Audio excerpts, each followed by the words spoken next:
Hello, and you are listening to the Firmware Emotive Podcast, and this is John Kai Herbert. And on this episode, I'll be talking about inner work, the cost of personal development, the cost of what it means to look at yourself and what it means to not look at yourself. And this came up for me. This was seeded a long time ago when I first started this business, and we started to get clients that were balking at how much we were charging.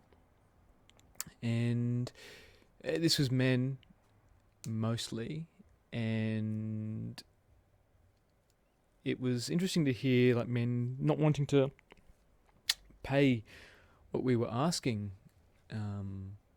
And for us, like, I think my first personal development course, like I paid like 15 grand for, and it was definitely it was over $10,000, and that's where I learned a lot of my modalities and had my deepest healing. And I think I was also blessed to like do that one first. I feel like it would have been challenging for me to go through other avenues instead of the one I chose. Anyway, we had men that were like balking at how much money it was going to cost for them to work with us, and in hindsight, I'm like, well, how much money, time, energy gets spent on your life when you're out of alignment, like when you're living from your conditioning place? Like, how many years have you spent in relationships that went nowhere or started off great and then you realize that there was a betrayal in there, or they weren't completely honest? Or what about being in a job where you're kind of half in, half out, it pays the bills and yet it doesn't really light you up? So there's like this, like, what are you willing to spend on finding your true path, like spending the most amount of time doing what you came here for, or what your soul is here to do. And for me, like when I first started my inner work, personal development journey, like I read books, and for me there was a tight ass part of me that was like, no, I just read books, I can do it on the cheap, and I'll be okay. Wrong. First relationship that I really struggled in, and tried to find my way navigating through it with books. That was really challenging. Couldn't do it. Second relationship, I had a therapist that I was talking to, and again, like when I look at how much money I spent, it was like maybe $60 a session, 45-minute sessions, and that was under a mental health care plan. So if I wasn't getting like the governmental discount, it would have been $150 or $120 a session. However, like 45 minutes, like you can barely scratch the surface of anything in 45 minutes. And then having 10 of those sessions a year, like in Australia, you get 10 sessions under a mental health care plan. Like, it's nothing. Like, it's to actually dive deep and understand like what your core issues are, like what your core wounding is, and why you have issues with your parents, why you have issues in relationships, why you struggle with addiction, why you're like depressed or seek out other ways to maladaptively cope with your life. Like, it just doesn't really go the distance. So when I talk about personal development, I mean like getting to the root. I feel like there's a lot of personal development out there, and this could be part of your journey that just wants you to succeed in business, like you started a business out of your conditioning, like you were really good at something and you felt like you wanted to turn that into a business. So you join personal development to try and make money out of it. And sure, like I feel like there's definitely components in that are useful. And when you're not struggling, like when you're in that limbo place of like you have enough money, you have enough clients, you get that joy of working with clients and seeing people healed, it's really challenging to question like what your purpose is. You can min max, and what do I mean by min maxing? Like you can get the best of, like, you can squeeze like every last drop out of that business by doing personal development. You can feel like I have a coach that's helping me increase my sales or get more client engagement or whatever it is, and you can feel like it's what is correct for you because of all of your conditioning around markers for success and markers for your life of how you're succeeding, quote unquote succeeding. However, until like you understand, there's a good chance that where you're at right now is part of your parental conditioning, childhood conditioning at school, the heroes that you worship on Instagram or YouTube or wherever, then you can be going down a path that's out of alignment for you. And until you get like that sickness, until you get like stuck in a rut, you don't really question that. Anyway, so jumping back to like personal development and the cost of personal development and why some people would balk at it. It's like, well, how much like money, energy, and time do you spend in things that aren't aligned? Like, how much money have you spent on a relationship that part of you knew wasn't salvageable, but you did it anyway? Like 3 years, 5 years, maybe like $60,000. Like, how many times did you fight with this person and realize that energy could have been spent doing something else?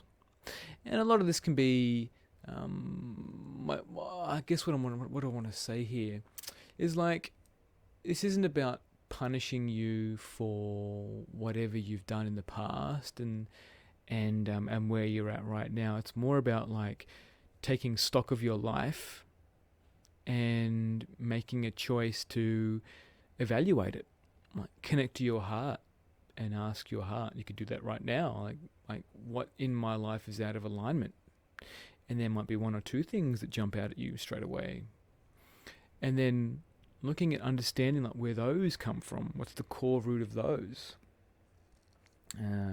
I feel like a lot of the cost of personal development, even choosing the incorrect personal development, can be like thousands of dollars and years of your life where you kind of bypass your childhood,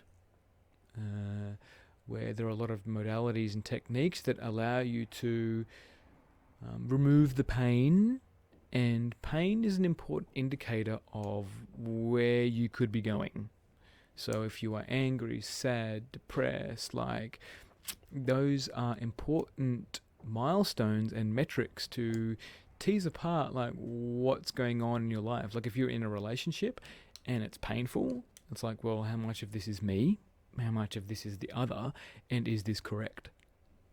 And there are modalities out there that, like, and the one that jumps to mind right now is like kinesiology. And I'm sure there's some really aligned kinesiologists out there, and I feel like there's others that are not in alignment with soul. Like they just want to get the person Band-Aid on. And for me, it's the equivalent of getting a pharmaceutical, like a prescription or like a blood thinner or whatever it is, and then sending you on your way.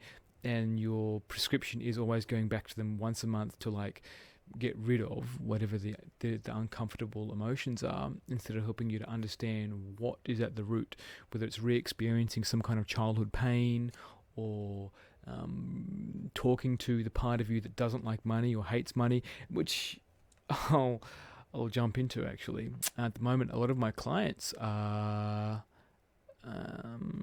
expressing discomfort around money and peer groups as well, discomfort around money, underlying issues with money, and you can try and like do spells and affirmations, and however, there's a lot of us that just fucking hate money, and in the modality that we use, we just go into that hatred. Like you go into that hatred of hating money. Like we had, I'm just thinking back to some of my clients like that lost like tens of thousands of dollars like on the stock exchange, and then realizing that they've lost that amount of money and they hate money because now they need to earn it again. There's like this dependency on money that makes them feel really uncomfortable, and it tends to come from childhood. The cost of inner work as well, I feel like it affects many aspects of our lives, like family, lifestyle, our identity, and the collective shadow. So, the more work you do on yourself, the more it ripples out into the collective. And I feel like one of the greatest things any individual can do is work on themselves. And in that space, you benefit the collective. Like a lot of at the moment we had like all these protests going on, and protests are still going on. They just haven't made the mainstream media, so it's no longer interesting for the news to report on it because it's not outrageous anymore. It's become the norm. However, protests today, I feel like, are an extension of a tantruming child, and the more inner work that you do on yourself, the more the outer world reflects that change anyway.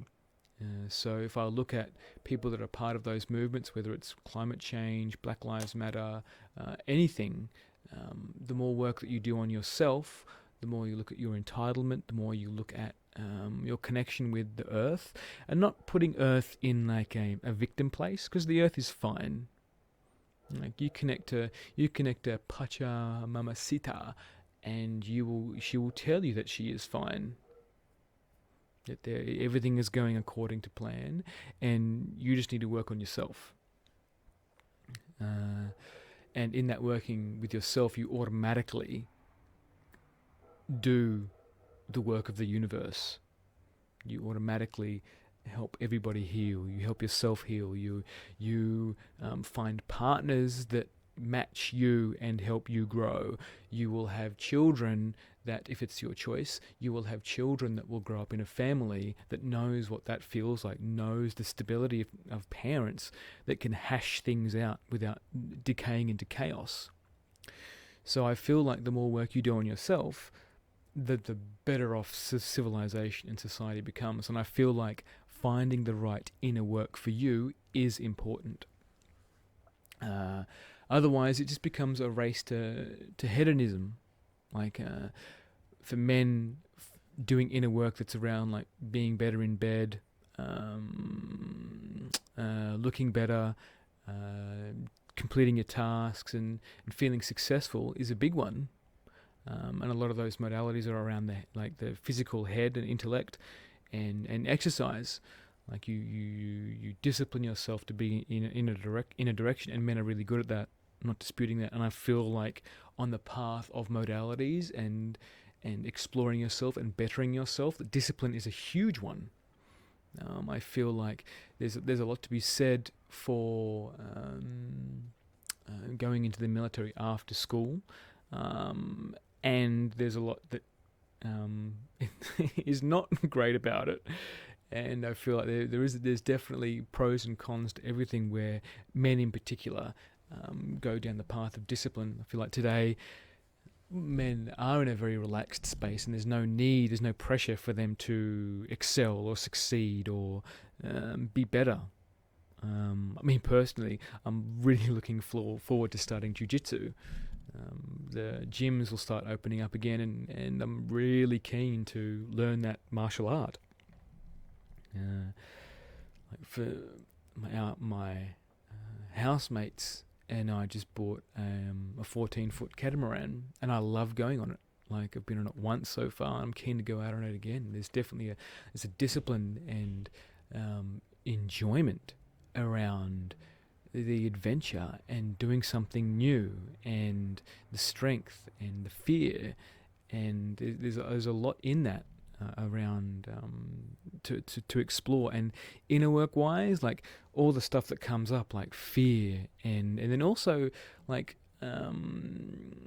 wanting to be better than, like wanting to be competitive and better than other men that don't do this, is also part of the inner work cycle as well, where it was last night I was talking with my partner around inner work, And for me, like, men in general, there's a part of me that subconsciously competes with men around wanting to be better than them, and that comes from a dynamic around my relationship with my mum and my dad, around me wanting to compete with my dad because of my relationship with my mum. Anyway, it always pans out that I always want to try and compete with men, and for me, like, if I hadn't started on this personal development journey, like, I would not have, that wouldn't even be on my radar.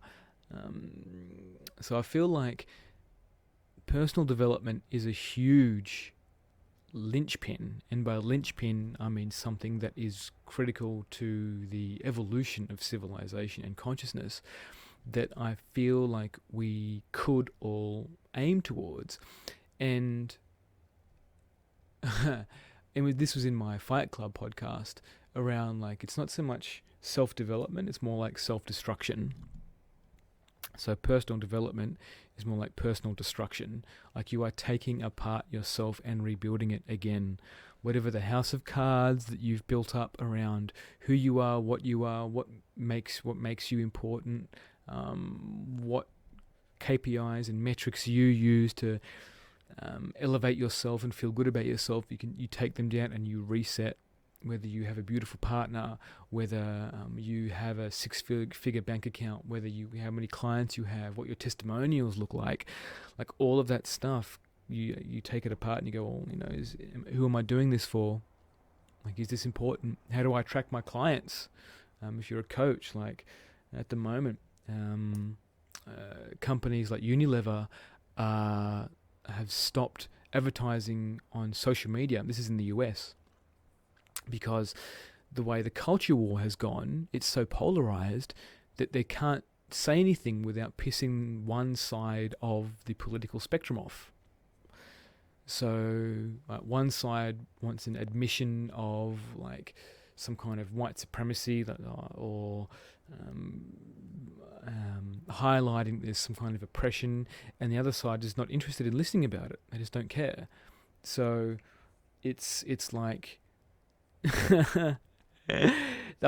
I feel like there's a lot of resetting going on, and it all really boils down to who you are as an individual and how you represent yourself in the world, and how you step forward each step, each breath, each conversation, like, what your intention is. Like, who is it that you are in the world? What is it that you want to become? How is it you want to see the world progress? And just being it. And in that heart space, like, you start attracting the people that feel the same way. Like, you just automatically attract people that they might be from a different walk of life, and they have this commonality. Like, you would never normally talk to them based on, like, their political opinions. However, there's this one bridge that links you, and that is your joy, that is your lust in life right now, is this particular thing. And it could be permaculture, it could be inner work, it could be personal development. And I also want to say that personal development can become an addiction, where you get a high from, like, being better than who you were yesterday. And that's a pernicious path to, like, forever judging people and forever judging yourself, and being able to come off that pedestal and go, you know what, everybody is human, everybody is at where they are at, and the humbleness that is in that is priceless. That is divinity. And being able to sit in that humbleness and go, you know what, like, I am at where I am at, and that is okay, and this other person is at where they are at, and that is okay too. And, like, for me, whenever I'm struggling with someone, like, I just sit in the triggering or whatever it is, and send that other person love and go, like, what is it? Send that other person love and go, like, what is going on here? Like, what is it that I've missed about this person that's hating, like, me hating on them? Like, what's going on? And just allowing that to exist. I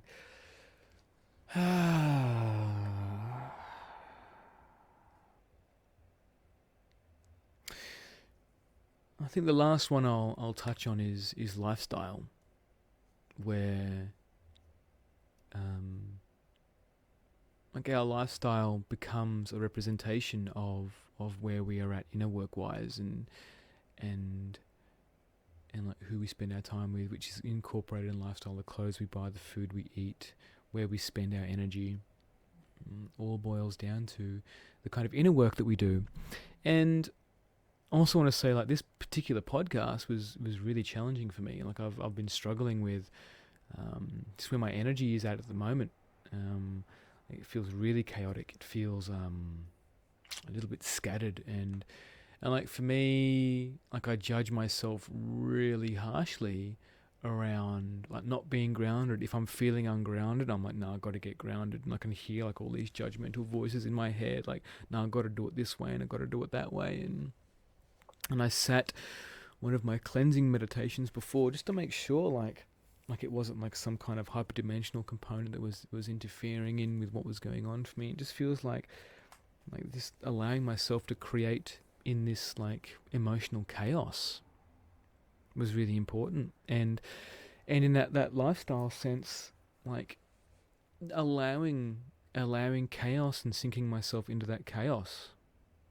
I don't know, for a lot of us, like that grew up in chaotic families, whether there was absent mother, absent father, or underlying neglect, or we grew up in a country that was quite chaotic, or even neurotic, because even like something that's overly neurotic can be felt as like chaos.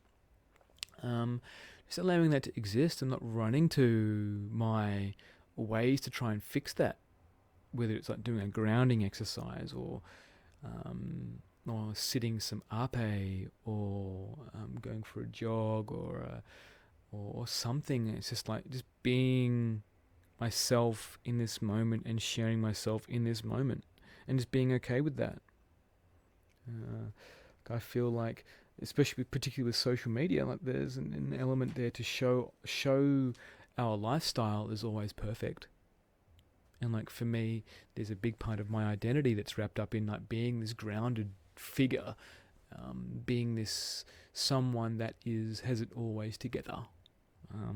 That knows the answers to things, and for me, just being able to speak from a place without. I only took a few notes, and like for me, I've found it really challenging to build this podcast. Like normally, I'll have like list upon list upon list about like what I need to do, like who, what, when, where, how, and why, and try and be really like methodical in how I build it. And this one just felt like just shoot from the hip.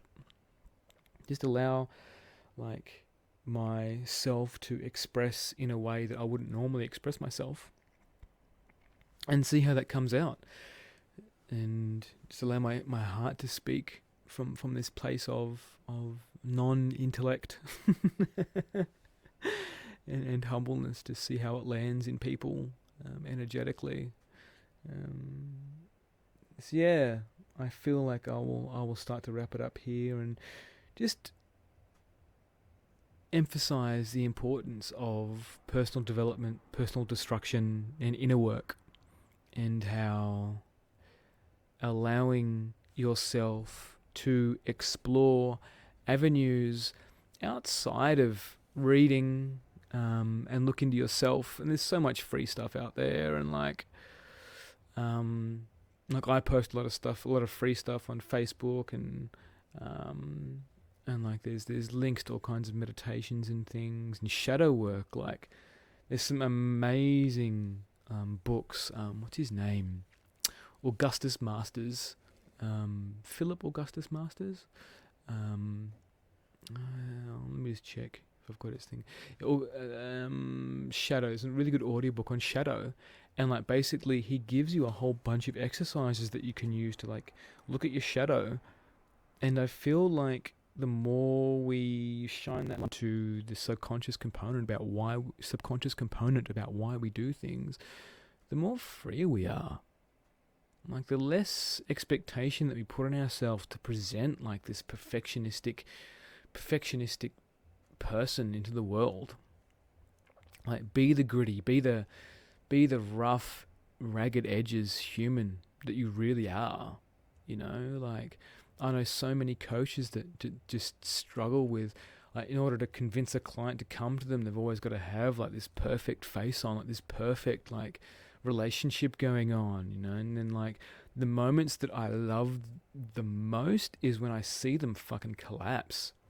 Like, that's the human, that's the humanity, that's the human. And the same thing in politics, you know, like politicians refuse to show their dark side, refuse to show them collapsing into like this mess that they haven't got it all together, because there's something in that humans where we want to abdicate our authority to someone that looks like they have it all together. And it's like projecting that parent energy onto somebody else, and it's completely unrealistic. Like this perfect parent, there are no parents that are perfect. So the more we can own our imperfection, the more we will select leaders that are imperfect, like, and own it. So I feel like that's where personal development will come into its own, is allowing people just to own their imperfection and spend more time in their authenticity around being imperfect, and try to buy it instead of trying to be something that they are not to impress people that don't really care who you are anyway. You just got to make sure that you are doing what is correct for you, and that's it. That feels complete. Big love to you all, and if you got this far, thank you for listening, and if you want to share it, share it. Love feedback, love comments, and sending so much love to you all. Like, so much love and compassion that you are on the planet at this moment in time, trying to make sense of it all, trying to do whatever it is that you need to do to live and guide your way and connect to things that are bigger than you and connect to yourself. Like, just so much love for you and where you are going and what you have come here to achieve, create, and or destroy. So much love and peace. Bye.